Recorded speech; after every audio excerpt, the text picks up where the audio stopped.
Mengatasi kecemasan dan fobia spesifik lewat hipnoterapi. Judul: Takut jarum selama 20 tahun. Kini saya bisa donor darah dengan tenang.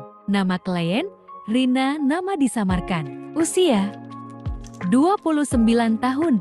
Permasalahan, fobia jarum suntik tripanofobia, disertai serangan panik setiap kali melihat alat medis. Terapi, hipnoterapi di ICYO Hipnoterapi, Batam. Jumlah sesi, 2 sesi.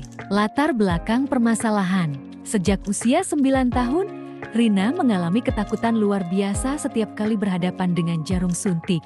Saat SD, ia pernah trauma karena disuntik tanpa persiapan saat imunisasi massal di sekolah. Sejak itu, hanya melihat jarum suntik saja sudah membuat jantungnya berdebar, tangan berkeringat, dan tubuh gemetar. Ketika dewasa, fobia ini semakin mengganggu.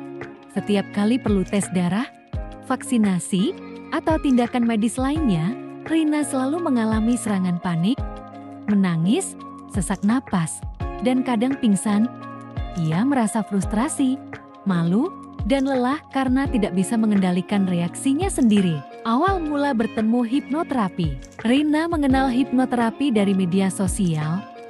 Ia membaca tentang bagaimana hipnoterapi dapat membantu orang mengatasi trauma masa lalu dan reaksi emosional yang tidak terkendali. Akhirnya, dengan penuh harap, ia menjadwalkan sesi di ICYO Hipnoterapi Batam.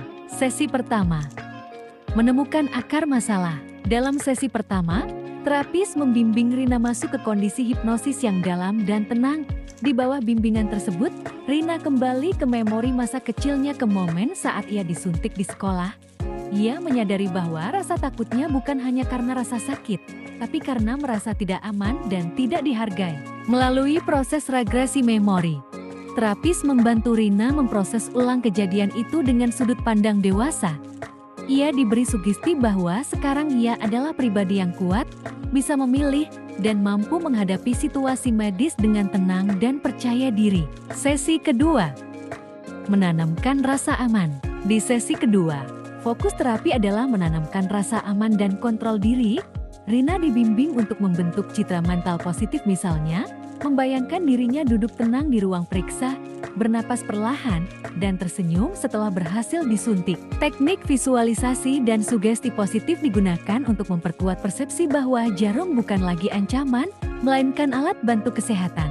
Terapis juga membekali Rina dengan teknik relaksasi mandiri yang bisa digunakan saat menghadapi situasi medis. Hasil dan perubahan. 2 minggu setelah sesi kedua, Rina kembali ke klinik. Kali ini bukan untuk terapi tapi untuk melakukan donor darah sukarela.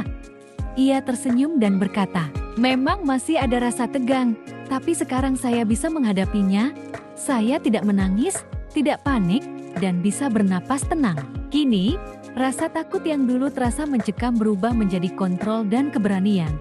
Fobia yang telah mengikatnya selama 20 tahun perlahan menghilang.